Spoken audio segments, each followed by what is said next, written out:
నడుము కింది భాగంలో వచ్చే నొప్పిని as the word is sowing నడుము నొప్పి అని సంబోధిస్తాము. అనేక కారణాల వల్ల మనకి నడుము నొప్పి అన్నది వస్తూ ఉంటుంది. నడుములో కింది భాగంలో కండరాలు, దాంతోపాటు నడుముకు సంబంధించిన ఎముకలు, ఆ ఎముకలు మధ్యలో ఉండే గుజ్జు, దేనైతే మనం డిస్క్ అని యూజువల్గా మనం చెప్తా ఉంటామో అవి, అదేవిధంగా వెన్నుపాము చుట్టూరు ఉండే సాఫ్ట్ టిష్యూ స్ట్రక్చర్స్ లిగమెంటమ్ ఫ్లేమమ్ అని సంబోధిస్తూ ఉంటాము. దీంతోపాటు ఎముకల్లో మధ్యలో ఉండే కీళ్ళు అన్నవి మనకు ఉంటాయి. ఈ స్ట్రక్చర్స్లో ఏదైనా కానీ మనకు లోపాలు జరిగినప్పుడు మనకు నడుము నొప్పి అన్నది వస్తూ ఉంటుంది.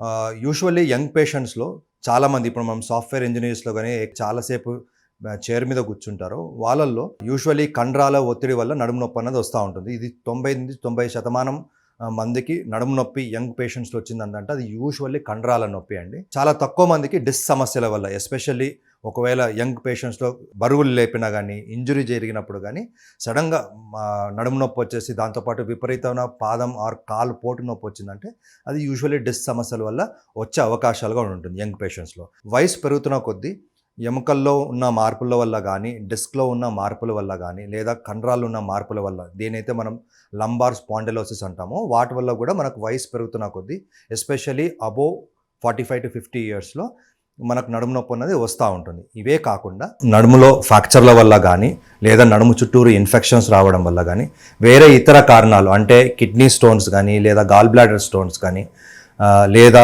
శరీరంలో ఒకవేళ వేరే అవయవంలో క్యాన్సర్ సోకి అది వెన్నుపాముకి రావడం వల్ల కానీ కూడా మనకు నడుము నొప్పి వచ్చే అవకాశాలు ఉంటాయి. ఇవే కాకుండా పుట్టుకతో వచ్చే మార్పులు అంటే వెన్నుపాము కానీ, వెన్నుపాము చుట్టూరు ఉన్న ఎముకలు, కీళ్ళు లేదా కండరాల్లో వచ్చే మార్పుల వల్ల కూడా మనకు నడుము నొప్పి వచ్చే అవకాశాలు కనపడతా ఉంటాయి. ఇవే కాకుండా ఒకవేళ ఒక పర్సన్కి బాగా యాంగ్జైటీ కానీ, డిప్రెషన్లో లోన్ అయినప్పుడు కూడా బాడీలో స్ట్రెస్ లెవెల్స్ పెరగడం వల్ల కూడా మనకు నడుము నొప్పి వచ్చే అవకాశాలు ఉంటాయి. ఇప్పుడు మనము నడుము నొప్పికి గల రిస్క్ ఫ్యాక్టర్స్ అంటే మొట్టమొదటిది వయసు. మనం ఈ నడుము నొప్పి అన్నది యాజ్ ఎర్లీ యాజ్ 50 ఇయర్స్ నుంచి వాళ్ళ జీవితకాలం అంటే 80 నుంచి 90 ఏళ్ళ వృద్ధుల వరకు కూడా మనకి ఈ నడుము నొప్పి అన్నది రిస్క్ ఫ్యాక్టర్ లాగా ఉంటుంది. యంగ్ పేషెంట్స్లో ఎస్పెషల్లీ ఇంజురీస్ వల్ల కానీ, లేదా సడన్గా కండరం పట్టేయడం వల్ల, బరుగులు లేపడం వల్ల కూడా మనకు నడుము నొప్పి వచ్చే అవకాశాలు ఉంటుంది. లేదా వారి వృత్తిరీత్యా ఎస్పెషల్లీ సాఫ్ట్వేర్ ఇంజనీర్స్ కానీ, ఎవరైతే ఎక్కువసేపు చైర్లో కూర్చొని పనిచేస్తారో వారు తగిన జాగ్రత్తలు తీసుకోకపోవడం వల్ల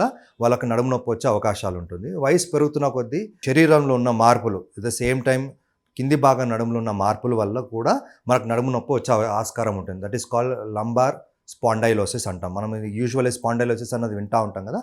that is usually because of age related degenerative changes అంటే వయసుతో కూడుకున్న అరుగుదల వచ్చేది. ఇదే కాకుండా బరువు ఎక్కువ ఉండడం వల్ల, ఒకవేళ పొట్ట బాగా విపరీతంగా ఎక్కువ ఉన్నది అనుకోండి, వాటి వల్ల నడుము పైన తీవ్రమైన ఒత్తిడి ఉంటుంది. నడుము కర్వేచర్ అనేది విపరీతంగా పెరిగిపోవడం వల్ల కూడా నడుము నొప్పితోటి బాధపడుతూ ఉంటారు. ఈ అంటే వెయిట్ కూడా ఒక రిస్క్ ఫ్యాక్టర్ నడుము నొప్పికి. ఇవే కాకుండా ఆక్యుపేషనల్ హజార్డ్స్ అంటే వాళ్ళ వృత్తిరీత్యా అంటే ఎవరైతే ఎక్కువసేపు చైర్లో కూర్చొని పనిచేస్తారో, లేదా బాగా బరుగులు మోస్తారో, లేదా ముందుకు వంగి ఎక్కువసేపు పనిచేసే వ్యక్తుల్లో కూడా నడుము నొప్పి వచ్చే అవకాశాలు ఎక్కువ అవుతాయి. ఎందుకంటే ఈ కారణాల వల్ల నడుము నొప్పి పైన తీవ్రమైన ఒత్తిడి పెరిగి కండరాల మీద కానీ, కీళ్ళ మీద కానీ, ఎముకల మీద కానీ, డిస్క్ మీద కానీ ఒత్తిడి పెరగడం వల్ల మనకు నడుము నొప్పి వచ్చే అవకాశాలు కనపడతాయి. ఇదే కాకుండా సెడెంటరీ లైఫ్ స్టైల్, ఎవరైతే ఎక్కువ ఒకటే ప్లేస్లో కూర్చొని పనిచేసి ఎక్సర్సైజ్ చేయకపోవడం, వాకింగ్ చేయకపోవడం వల్ల నడుము నొప్పి పైన అవి మజిల్స్ కానీ, ఎముకలు కానీ వీక్ అయిపోతాయి. వీక్ అయిపోవడం వల్ల కూడా వాళ్ళకు నొప్పి పెరిగే అవకాశాలు కనపడతాయి. వీళ్ళు ఈ కేటగిరీ కూడా రిస్క్ ఫ్యాక్టర్ కిందకి వస్తుంది. ఇవే కాకుండా smoking, we all know smoking is injurious to health. It is also injurious to our spine health. ఎందువల్ల అంటే స్మోకింగ్ చేసే వ్యక్తుల్లో రక్తప్రాసం అనేది తగ్గిపోతుంది రక్తనాళాల్లో. తద్వారా మన శరీరంకి అన్ని అవయవాలకు మనకు వీ నీడ్ బ్లడ్ సర్క్యులేషన్ అంటే రక్తప్రాసం ప్రాపర్గా జరగాలి.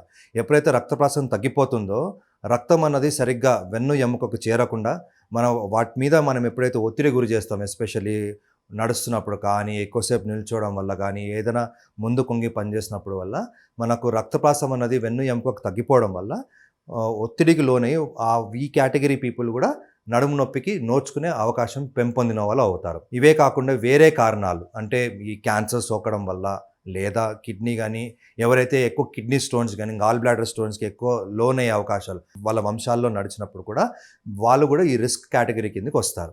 And most important is mental health. Mental health సరిగా లేకుండా ఉంటే కనుక స్ట్రెస్ లెవెల్స్ పెరగడం వల్ల వాళ్ళకు కూడా ఈ నడుము నొప్పి వచ్చే అవకాశాలు పెరుగుతాయి.